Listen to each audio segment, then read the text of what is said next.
ఆసాంలో కానీ, పాండిచ్చేరిలో కానీ, బంగాల్లో కానీ 3 స్టేట్లో చాలా అంటే చాలా మంచిగా రిజల్ట్ వచ్చింది. అక్కడ భారతీయ జనతా పార్టీ గెలిచింది.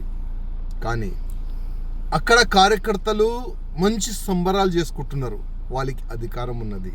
కానీ మన తెలంగాణలో కూడా సంబరాలు చేసుకుంటున్నారు, అర్థమైతే లేదు. ఇంకా ఎన్ని సంవత్సరాలు వేరేళ్ళు పెళ్లి చేసుకుంటే మనం ఇక్కడ డ్యాన్స్ చేయాలి? అర్థమైందా? అంటే ఇంకా ఎన్ని సంవత్సరాలు? బంగాల్ అట్లాంటి స్టేట్లో భారతీయ జనతా పార్టీ గవర్నమెంట్ వచ్చిందంటే అది చాలా పెద్ద మాట.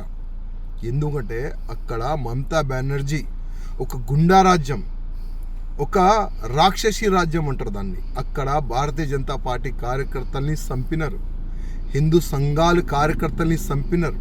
కానీ వాళ్ళు భయపడలే. ఎట్టి పరిస్థితిలో బంగాల్లో భారతీయ జనతా పార్టీ గవర్నమెంట్ రావాలే, కాషాయం గవర్నమెంట్ రావాలని ఒక సంకల్పం పెట్టుకొని ప్రాణ త్యాగం పెట్టి వాళ్ళు పనిచేస్తున్నారు. అందుకోసం ఇవాళ బంగాల్లో భారతీయ జనతా పార్టీ గవర్నమెంట్ వచ్చింది. కానీ మన తెలంగాణలో కూడా ఇప్పుడు ఉన్న ప్రెసిడెంట్కి మంచి ఫ్రీడమ్ ఇస్తే, రామచంద్రరావు గారికి మంచి ఫ్రీడమ్ ఇస్తే 100% తెలంగాణలో కూడా గవర్నమెంట్ వస్తుంది. కానీ కొంతమంది ఈగోయిజం వల్ల తెలంగాణ నష్టపోతుంది. తెలంగాణలో ఉన్న భారతీయ జనతా పార్టీ మొత్తం సర్వనాశనం అవుతుంది. అదే కొంతమంది వల్లనే.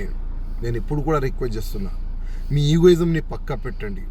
కొద్దిగైనా సిగ్గు ఉంటే బంగాల్లో ఏ విధంగా గవర్నమెంట్ వచ్చింది, అక్కడ కార్యకర్తతో అధికారులతో కనుక్కోండి.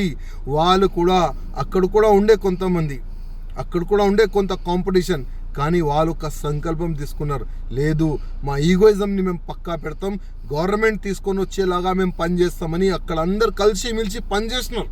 అందుకోసం బంగాల్లో బీజేపీ గవర్నమెంట్ వచ్చింది.